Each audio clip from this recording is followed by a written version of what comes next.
Salawat dan salam marilah kita sampaikan kepada baginda agung Nabi besar Muhammad sallallahu alaihi wasallam.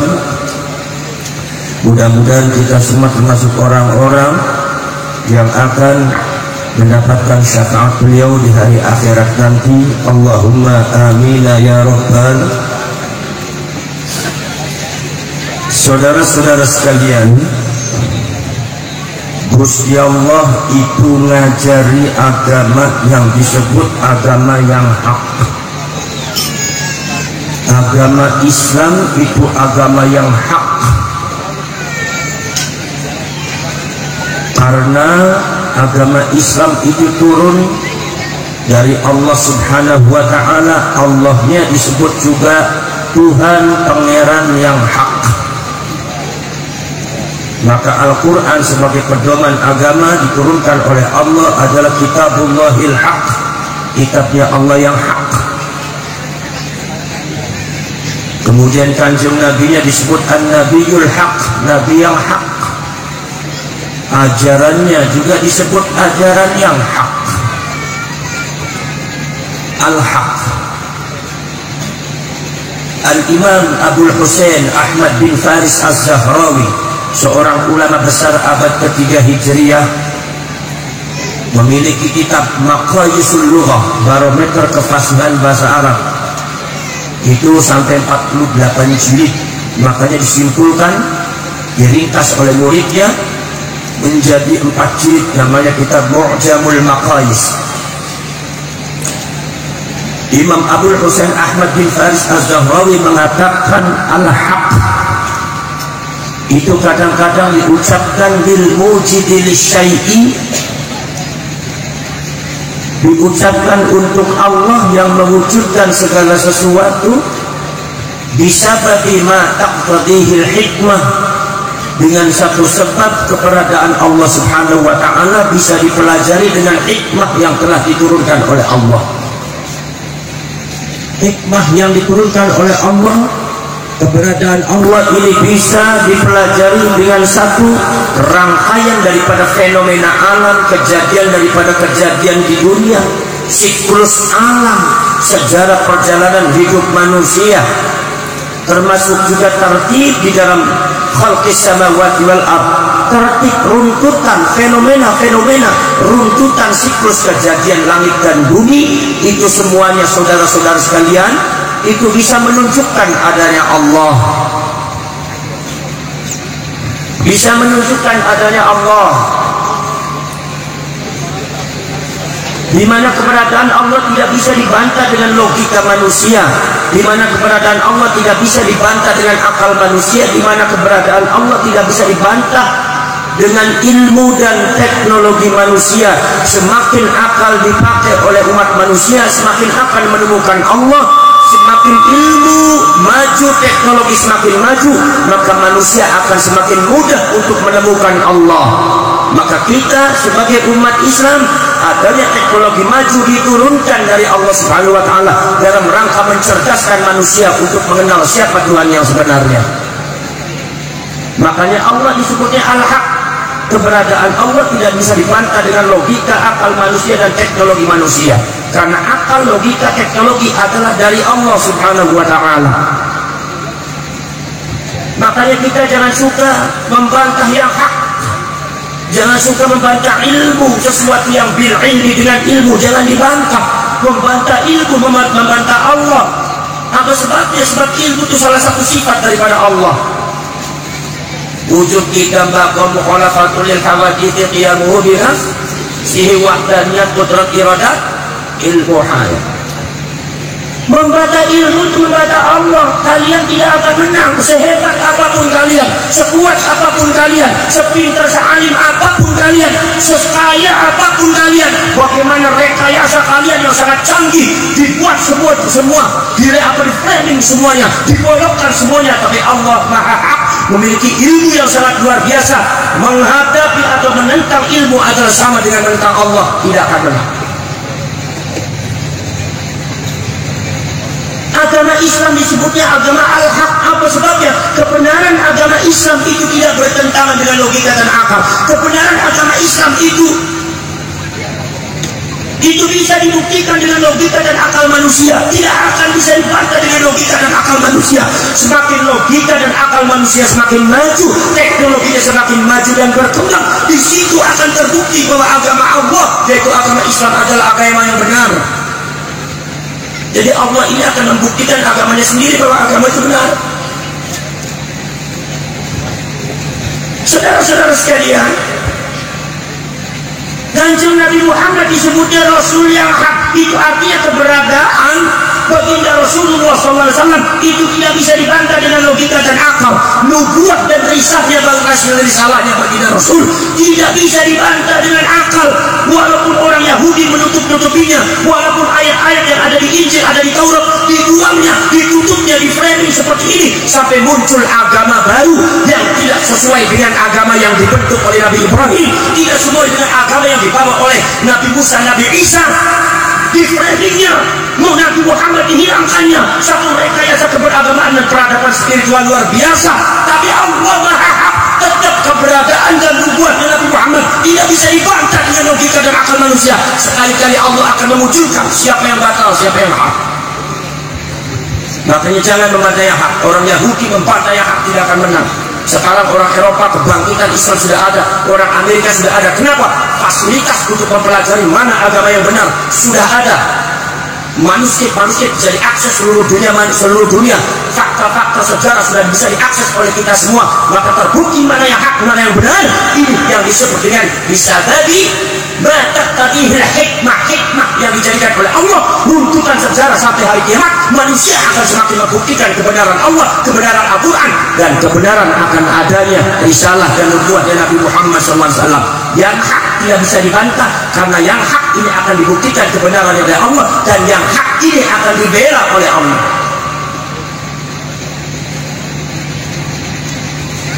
Kita melihat Nabi Muhammad tidak punya apa-apa. Pada waktu berjuang nggak punya apa-apa.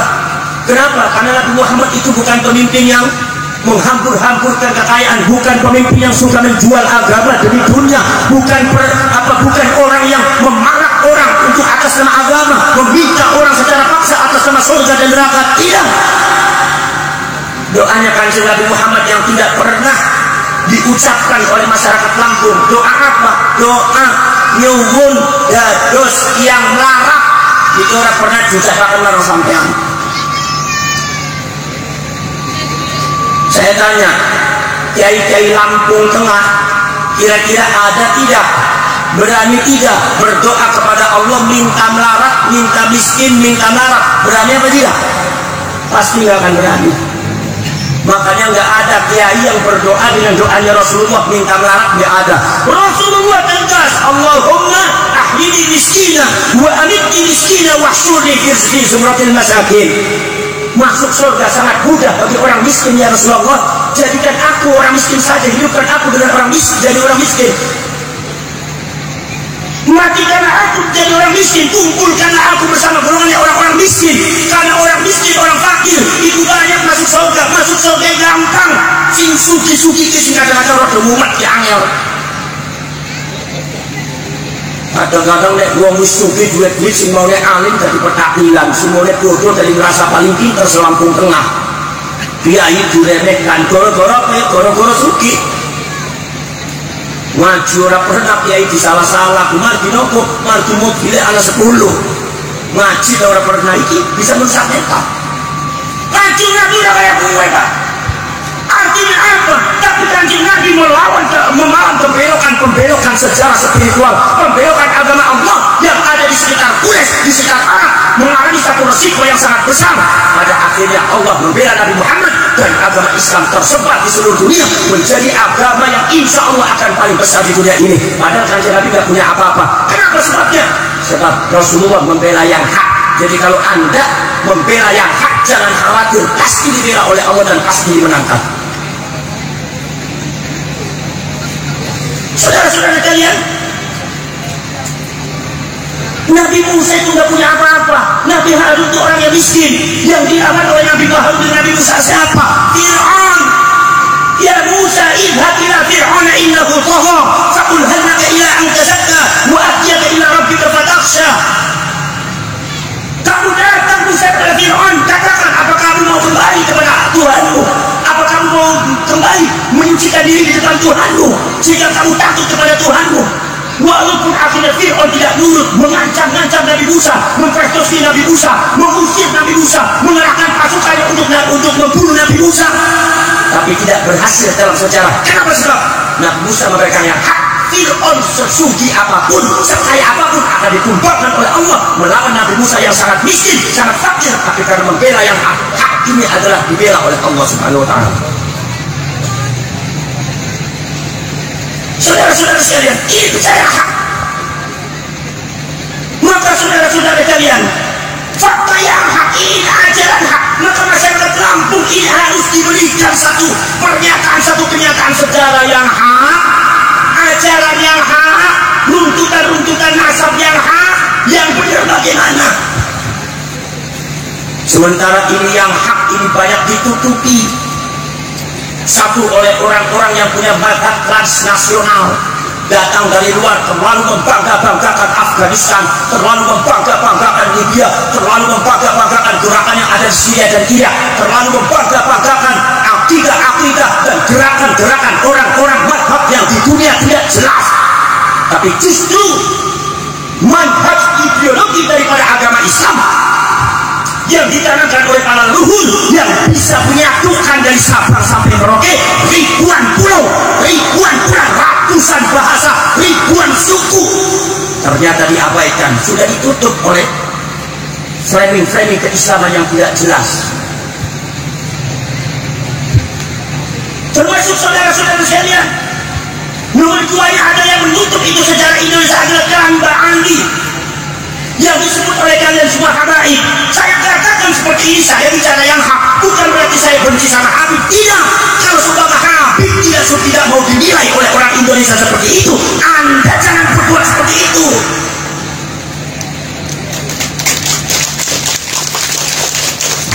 Sejarah Indonesia Masya Allah ditenggelamkan, di framing sedemikian rupa membutakan masyarakat Lampung. Indonesia tanpa Habib tidak bisa merdeka, padahal Habib datangnya abad ke-19, didatangkan oleh Belanda, makanya naik kapal juga gratisan dari Belanda sampai di Indonesia, dikasih tanah Belanda, kerja sama Belanda. Di dalam sejarah mereka selalu membelok kepada Belanda, selalu membela Belanda. Kenapa? Karena yang memberi kehidupan adalah Belanda. Maklum, tapi ente juga harus tahu diri. Jangan sudah memframing ini tanah orang Lampung, ini tanah Sumatera, ini tanah leluhur kita. Jangan di framing tanahnya ente, ini datang abad 19. Di framing sediakan lupa, buta itu masyarakat Lampung. Saudara-saudara sekalian, sampai ada yang mengatakan bahwasanya kalau semua tidak ada Habib, orang Indonesia tidak kenal agama, tidak kenal Islam, tidak kenal Allah. Ini orang semacam ini ada kadzab, pembohong besar, orang yang suka ngejabus, jangan dipercaya. Sebelum Habaib datang, Indonesia sudah punya peradaban Islam lebih maju daripada negaranya Habib, yaitu Yaman. Punya Majapahit Islam, punya Mataram Islam, Kesultanan Demak Islam, Kesultanan Cirebon Islam, Kesultanan Banten Islam, Kesultanan Lampung Islam, Sultan Raden Intan Islam. Sultan Raden Intan ini saudara-saudara sekalian masih cucunya Ratu Darah Putih. Mbak Ratu Darah Putih itu adalah garwanya Sunan Gunung Jati, keluarga daripada Ratu Darah Putih yang ada di Lampung. Itu masih nisan saya, taksi nisannya kulo. Saudara-saudara sekalian, Indonesia sudah punya Karnate Islam, Sultan Babruwo Islam. Indonesia sudah punya Sultan Bone Islam. Indonesia sudah punya Samudra Pasai Islam. Indonesia sudah punya sultan-sultan yang menyebar yang ada di Maluku Islam. Semuanya Islam. Sebab sejak abad ke-9, abad ke-13 sebelum Habib datang di Indonesia, Indonesia sudah punya peradaban dan kebesaran atas nama Islam. Jadi kalau ada oknum Habib yang mengatakan tanpa Habib Indonesia tidak akan kenal agama Islam, tidak kenal Allah, tidak kenal Rasulullah, ini adalah oknum Habib yang membodohi masyarakat Lampung. Jangan percaya, karena Anda akan semakin bodoh.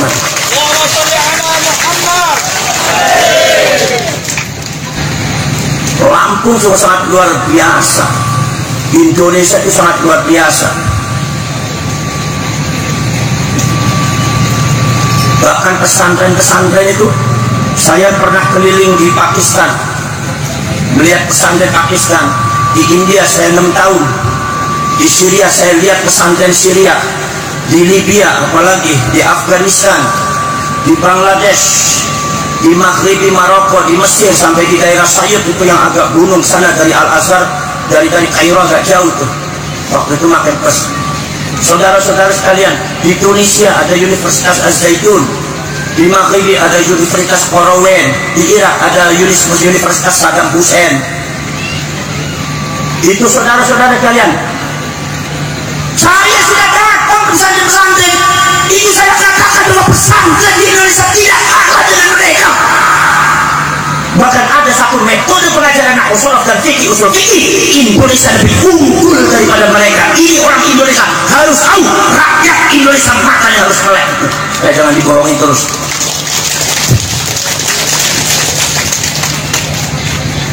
Makanya saya kadang-kadang agak sedikit marah kalau semua ada mengatakan, wah itu namanya pesantren Indonesia, itu pesantren kampung. Kampung dari mana? Kalau sebelum ada orang mengatakan begitu, suruh dekat sama saya mau tanya kampungan dari mana? Itu belajarnya ada Ajurumiyah, kalau kalian tahu ya. Ada belajar Ajurumiyah, belajar Mutamimatul Ajuriyah, belajar nahwu shorof sampai alfiyah. Kalian tahu nggak di Inggris? Di Inggris, di Oxford University sudah ada fakultas bahasa Arab. Itu pada waktu itu pembukaannya tahun 1998 kalau nggak salah. Saya diundang dalam grand opening of Arabic Faculty in Oxford University. Begitu saya buka sampai di sana, ternyata subhanallah silabusnya, kurikulumnya persis pesantren yang ada di Lampung.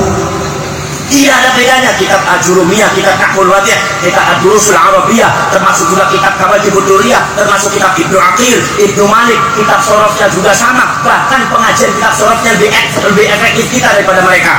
Bahkan S3-nya di sana, tingkat doktornya, PhD-nya, tingkat doktornya, S3-nya adalah tingkatannya adalah Imam Ibnu Aqil dengan Imam Ibnu Malik. Itu pun nazam Ibnu Maliknya tidak dihafalkan. S3 keluar S3 Oxford, khatam Ibnu Aqil tapi tidak hafal alfiyah Ibnu Malik. Bayangkan di Lampung sudahlah Ibnu Aqil diaji berkali-kali, ditambah nazamnya hafal. Artinya kualitas pesantren kita lebih hebat, lebih unggul dari kualitas Universitas Oxford yang ada di Inggris masalah bahasa Arab.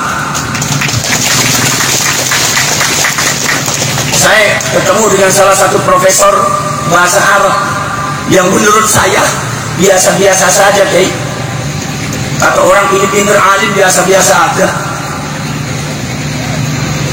Kalau menerangkan tentang masalah apa, orang saya menjelaskan di depan saya itu menjelaskan apa, tiba-tiba menjelaskan yang namanya i'rab dan alamat i'rab. Itu dikiranya i'rab dan alamat i'rab sudah luar biasa itu menurut dia.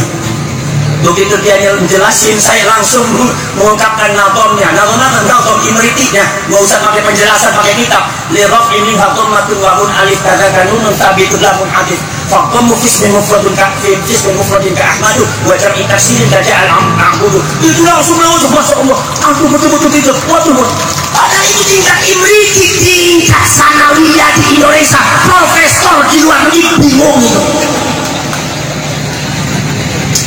Saya bilang ini belum alfiahnya, belum kalamun al-abdu mufidul kasakin, belum jauhatul nakmunya, fasahatul mufradi ayat mufami karena bulu horobatul mufisukin. Orang Indonesia di pesantren itu sanawiyah itu sudah hafal imriti. Kelas 1 aliyah Ibnu Malik sudah hafal semua. Sampai kelas 2 itu yang namanya Jawharul Nakhl itu sudah hafal. Tuqul Jumal Jawahirul Balaghah, kitab-kitab ma'ani, kitab-kitab sastra sudah dibaca. Kitab Dawawi, Diwanul Mutanabbi, Diwanul Abi Ishaq, Diwanul Syafi'i. Semua sudah dibaca, ilmu istiqaq sudah ada.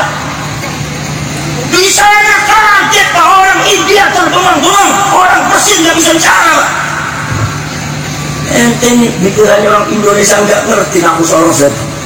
Akhirnya alhamdulillah saya juga waktu di luar banyak punya murid dari luar negeri, bahkan dari orang Arabnya sendiri. Jadi orang Arabnya ngaji sama saya ngaji nahwu shorof. Masa orang Arab ngaji nahwu shorof sama saya, gimana itu urusannya?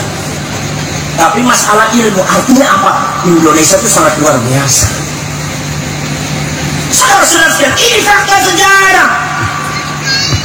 Saudara-saudara sekalian, apalagi sekarang sudah diusut masalah yang berkaitan dengan bahaya habaib. Fakta sejarah, data sejarah, fakta ilmu dan teknologi yang tidak bisa dibantah dengan logika, yang tidak bisa dibantah dengan akal manusia, yang tidak bisa manusia bahwa mereka semua bukan cucunya Rasulullah.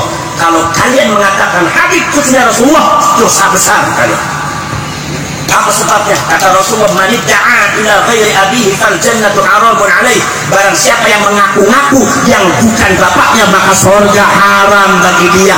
Orang yang mengaku bukan bapaknya, saya ini adalah anaknya Gus Dur, padahal bukan anaknya Gus Dur, maka surga haram bagi dia. Itu kata Rasulullah. Itu kepada Gus Dur, apalagi kepada Rasulullah. Maka disana orang-orang yang masih terframing, dibodohi dengan mengatakan cucunya Rasulullah, mereka akan diharamkan masuk surga oleh Rasulullah. Karena sampai detik ini belum terbukti dan tidak terbukti bahwa habaib itu cucunya Rasulullah.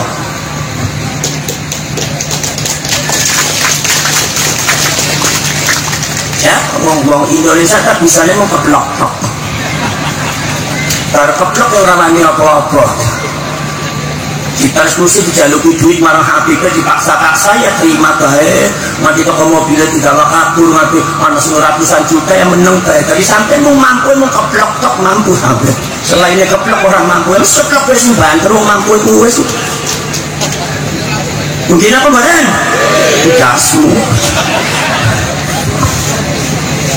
Poros ekor-ekor seterusnya bang. Saya mau cerita.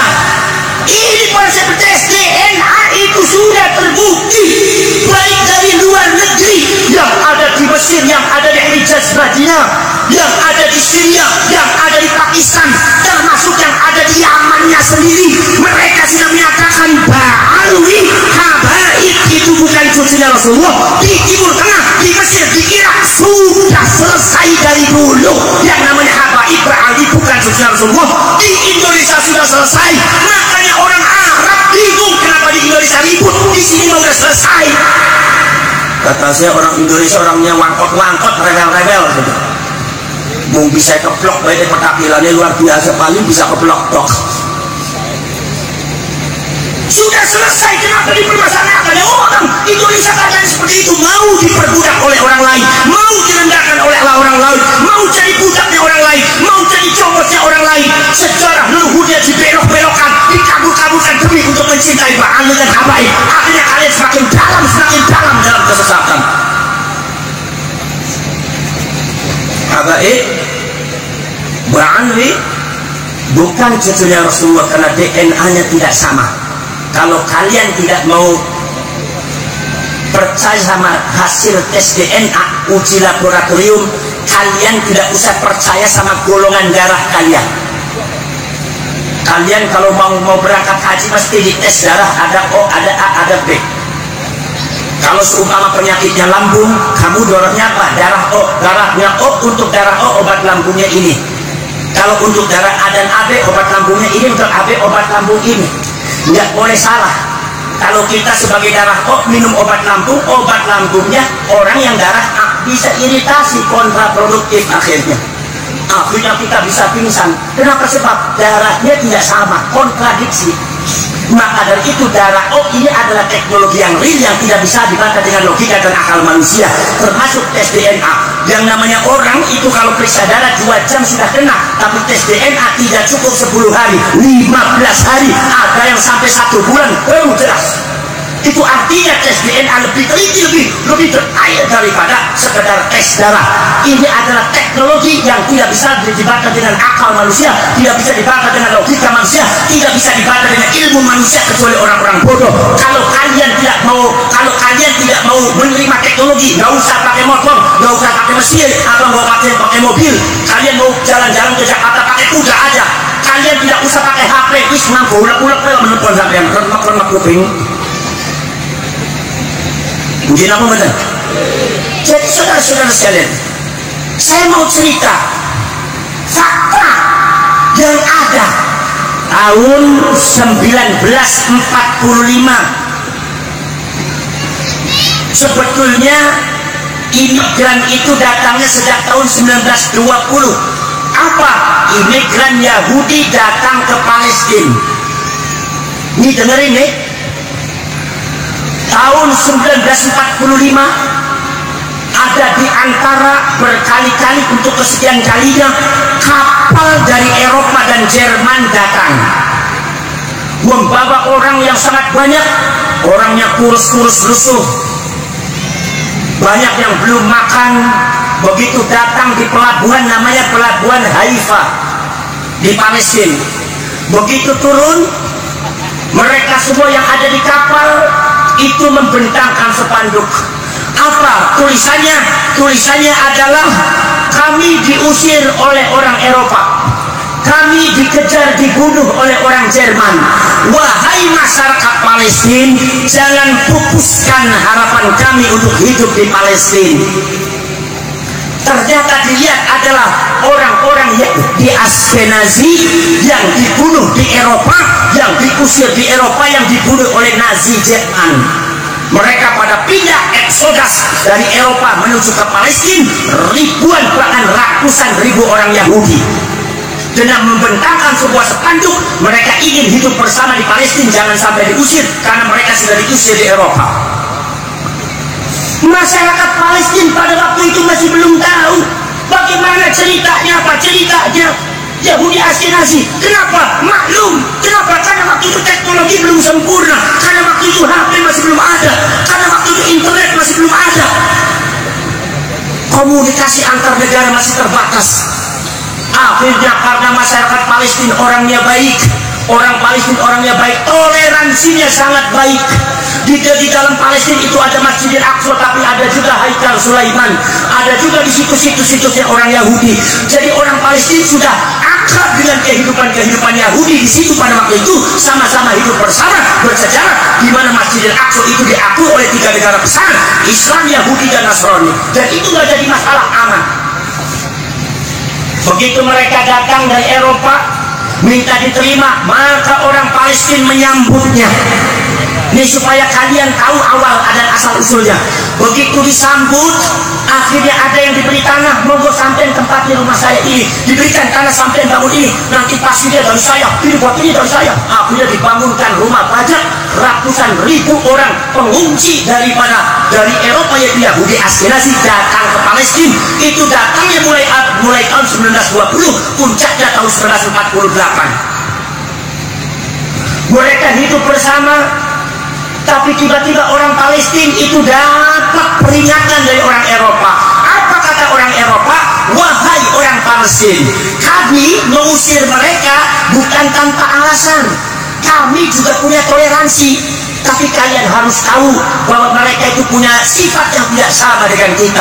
Mereka itu adalah pengennya mendominasi bangsa kami, pengen menginjak, mengubur sejarah kami. Mereka pengen menjadi tuan rumah di tanah kami. Mereka selalu mempersekusi dan selalu mereka berkata yang tidak benar, memecah belah masyarakat Eropa, menanamkan ajaran kebencian kepada para leluhur dan orang tua kita di Eropa, sampai memalsukan makam-makam, membelokkan sejarah, dan akhirnya membunuh di antara orang-orang kita, dibunuh, dibantai. Makanya kami mengusir bukan tanpa alasan, tapi karena itu. Wahai orang Palestina, Anda menerima tamu yang salah, Anda akan merasakan akibatnya di masa yang akan datang. Dan ternyata ucapannya orang Eropa betul ketika itu. Awalnya bagaimana? Awalnya begitu berkembang, mereka mengadakan peringatan-peringatan keyahudian. Kebetulan di Palestina ini ada situs-situs Yahudi. Mereka besarkan sejarahnya, diagung-agungkan, sampai terjadi apalah seolah-olah agama Allah adalah agama mereka, seolah-olah mereka adalah kekasih Allah, memframing beberapa orang-orang dan masyarakat Palestina yang ikut jadi muridnya. Peringatan-peringatan diselenggarakan. Mulai ketika itu ada pengklaiman, klaim satu daerah Palestina adalah milik Yahudi, klaim satu makam ini adalah leluhur Yahudi, diklaim. Akhirnya kemudian seakan-akan mengklaim, bukan mengklaim negara, bahwasanya Palestina itu adalah menurut data-data yang ada di kitab kami, Palestina adalah negara tanah yang dijanjikan oleh leluhur kami untuk kami. Berarti orang Palestina itu numpang, nggak boleh hidup. Ini adalah sebetulnya tanahnya orang Yahudi. Sejarahnya dibelokkan, makamnya dipalsukan, masyarakat dari framing yang tidak benar. Begitu ada gejolak yang sangat luar biasa, sebentar lagi mau diusir lagi, maka mereka meredam pergerakannya. Kemudian mereka mengambil mata-mata Yahudi untuk mengendak-endak dari dalam membuka rahasia kekuatan Palestina. Sudah ada rencana untuk mencaplok Palestina itu sejak tahun 1947-an. Akhirnya mereka mencari mata-mata Zionis, mata-mata Yahudi mereka. Siapa yang diambil? Yang diambil adalah seorang yang bernama Syekh Fadil Abdullah, seorang Yahudi yang berasal dari Hadramaut, Yaman. Di Yaman, di Hadramaut itu banyak orang Yahudi yang mengaku cucunya Rasulullah. Syekh Fadil Abdullah kebetulan dia agamanya Islam, tapi genetikanya genetika Yahudi. Beliau apal Al-Quran, hadis-hadis juga apal, orang alim. Didatangkan oleh orang Zionis, oleh orang Yahudi ke Palestina dalam rangka apa? Dalam rangka secara diam-diam menjadi mata-mata Zionis dalam rangka program mencaplok tanah Palestina. Akhirnya Syekh Fadil Abdullah datang, kemudian didatangkan oleh orang Yahudi, oleh orang Zionis untuk datang ke Palestina. Alasannya dakwah Islamiyah. Syekh Fadil akhirnya mengembangkan, punya murid tambah banyak, sampai beliau menjadi gurunya orang Palestina, sampai kemudian beliau dianggap menjadi ulama besar. Beliau dianggap sebagai mujahidin fi sabilillah. Beliau dianggapnya waliullah, kekasih Allah. Kalau melihat langit kelihatan arsy, kelihatan lauh mahfuz. Beliau itu adalah pemegang kunci surganya Allah. Didoktrin semacam itu oleh orang Yahudi. Syekh Fadil adalah orang yang sangat besar dan istimewa. Masyarakat Palestina buka semua akhirnya redor. Sementara mereka di belakang merayak semakin pasti. Akhirnya saudara-saudara sekalian, sampai Syekh Fadil Abdullah itu diangkat oleh orang Palestina jadi imam besar Masjidil Aqsa. Bayangkan, muhibbinya ribuan. Begitu salah satu tingkah polanya agak dicurigai oleh militer dan intelijen Mesir bahwa Syekh Fadil itu adalah mata-mata Zionis. Syekh Fadil pintar menutup semuanya, dibuang semuanya. Syekh Fadil kembali kepada pesantren seolah-olah dia jadi orang adalah ulama besar Palestina. Kalau ceramah bicaranya nasionalisme, mari kita bela Palestina. Itu yang namanya orang Yahudi kita usir, musuh Allah kita usir, kita melawan mujahidin fisabilillah. Begitu ceramahnya sangat luar biasa, memukau, mensihir masyarakat Mesir dari dari barat sampai ke timur, dari utara sampai selatan, tersihir sehingga mereka buta, tidak mengerti kalau seorang Syekh Fadil Abdullah adalah orang yang paling berbahaya di Palestina dan satu-satunya orang yang paling berjasa dalam menjatuhkan Palestina sampai membuat masyarakat Palestina menderita sampai detik ini. Subhanallah. Begitu difahami seperti itu, tertutuplah itu fitnah itu. Tertutuplah itu. Akhirnya Syekh Fadil mendekati militer Mesir, mendekati militer Palestina, kepolisian Mesir, kepolisian Palestina. Malah pada tahap selanjutnya Syekh Fadil Abdullah dianggap jadi guru besarnya militer Mesir, guru besarnya polisi Mesir, guru besarnya militer Palestina, dan termasuk juga guru besarnya polisi Palestina. Sampai tingkat militer, polisinya, pemerintahnya tidak ingat kalau beliau itu mata-mata Yahudi. Dari tahun 48 dari tahun 46 saudara-saudara sekalian masuk ke Palestina sampai tahun 84, lebih dari 42 tahun Syekh Fadil Abdullah menyamar jadi ulama kiai yang ada di Palestina sampai Palestina jatuh di tangan Yahudi, menderita sampai detik ini. 42 tahun jadi mata-mata Yahudi nggak ketahuan. Jadi kalau atas nama agama ini adalah bisa membutakan orang. Hati-hati kalau ada seseorang yang memframing, ada orang-orang yang ingin mendoktrin kalian atas nama agama, kalian bisa bukan. Kalian harus banyak bergaul dengan para ulama, para kiai. Saudara-saudara sekalian, akhirnya kemudian apa? Kemudian rahasia Palestina itu, kekuatan Palestina akhirnya dibongkar semua, diberikan kepada Zionis Israel. Akhirnya Israel itu dari dalam sudah mulai menguasai ekonomi, sudah mulai lahan-lahan ekonomi, termasuk pertahanan, termasuk biologi, termasuk politik, sudah dikuasai semua. Pada akhirnya Syekh Fadil Abdullah ketahuan dijebak oleh orang intelijen Palestina. Ternyata beliau adalah mata-mata Zionis. Begitu diumumkan oleh Palestina, masyarakat Palestina dan Mesir, oleh militer Mesir dan Palestina, bahwa Syafaqil Amtua itu adalah mata-mata Yahudi yang berbahaya bagi kalian. Itu muhibbinya marah semua, perang di situ. Akhirnya sedikit demi sedikit diberikan pencerahan, bukti-bukti nyatanya ditunjukkan oleh pemerintah Palestina, bukti-bukti nyatanya ditunjukkan oleh para intelijen Mesir. Masyarakat semakin tercerahkan. Akhirnya Syafaqil Amtua ditangkap, akhirnya kemudian dihukum gantung mati. Tapi Palestina sudah terlambat, rahasianya sudah terbongkar. Pos-pos yang penting dan strategis, ekonomi, militer, kepolisian, sampai pos-pos yang sangat penting termasuk sosial keagamaan sudah dikuasai oleh orang-orang Zionis. Dan pada gilirannya bekerja sama dengan Inggris, bersihkan dengan Amerika, akhirnya mencaplok Palestina. Masyarakatnya diusir, dan pada akhirnya sampai detik ini orang Palestina berhidup yang menderita.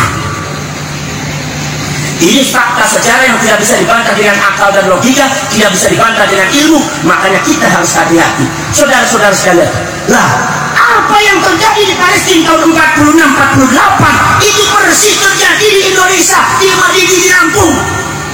Klaim sejarah sudah dilakukan oleh oknum Ba'alwi, klaim makam sudah dilakukan oleh oknum Ba'alwi. Ribuan makam atas nama Ba'alwi. Ada makam ini Habib ini bin Yahya, Habib ini bin Asghaf, Habib ini bin Al-Munawwar. Seantero Indonesia dari mulai Jawa sampai Kalimantan, Sumatera, itu makamnya leluhur Indonesia dihabibkan semua. Itu omong kosong kalau tidak ada tujuan, omong kosong.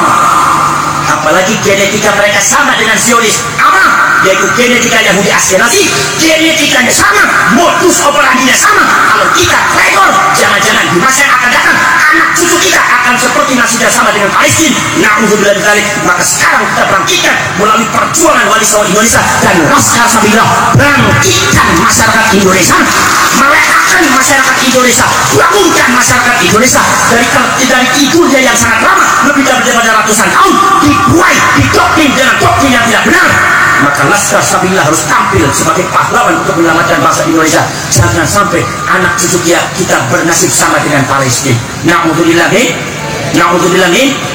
Jadi sekarang nanti kita kerjasama dengan apa? Kita kerjasama dengan Densus 88, kita kerjasama dengan pemerintah, kita kerjasama dengan Pak Dandim dan Panglima TNI, kita kerjasama dengan pemerintah, kita kerjasama lagi dengan staf presiden atau presiden, dengan pemerintah pusat, kita kerjasama dengan kepolisian, kita kerjasama dengan BIN, kita kerjasama dengan yang lainnya, seluruh komponen yang ada di Indonesia. Kita tidak bisa bekerja sendiri, kita tidak bisa menjadi pahlawan sendiri, tapi kita harus mengaitkan seluruh komponen kekuatan rakyat Indonesia untuk menghentikan doktrin yang tidak benar yang dilakukan oleh orang-orang Wahabi, yang dilakukan oleh orang-orang Ba'ali. Segera harus dihentikan karena ini berbahaya bagi bangsa Indonesia.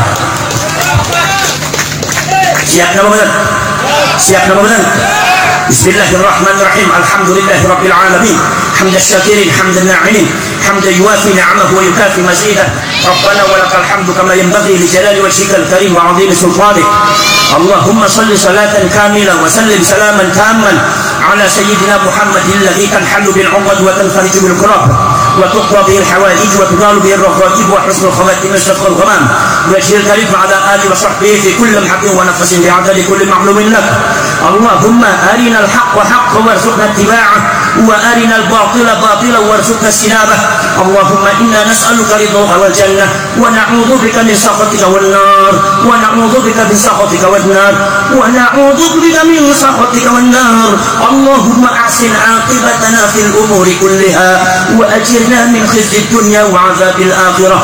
Allahumma la tusallit 'alaina bi dhunubina man la yakhafuka wa la yarhamuna. Allahumma innaka 'afuwwun karim tuhibbul 'afwa fa'fu 'anna ya karim. Allahumma ij'al khayra ayyamina yawma nalqaak wa anta radin 'anna واختم بالصالحات أعمالنا واحشرنا مع المقربين وألحقنا بالصالحين وتوفنا مسلمين واغفر لنا ولوالدينا ولجميع المسلمين والمسلمات والمؤمنين والمؤمنات. ربنا آتنا في الدنيا حسنة وفي الآخرة حسنة وقنا عذاب النار وأدخلنا الجنة مع الأبرار يا عزيز يا غفار يا رب العالمين. وصلى الله على سيدنا محمد النبي الأمي وعلى آله وصحبه وبارك وسلم. هذا دعانا كما أمرتنا فاستجب دعانا كما وعدتنا إنك لا تخلف الميعاد. سبحان ربك رب العزة عما يصفون وسلام على المرسلين والحمد لله رب العالمين. الفاتحة.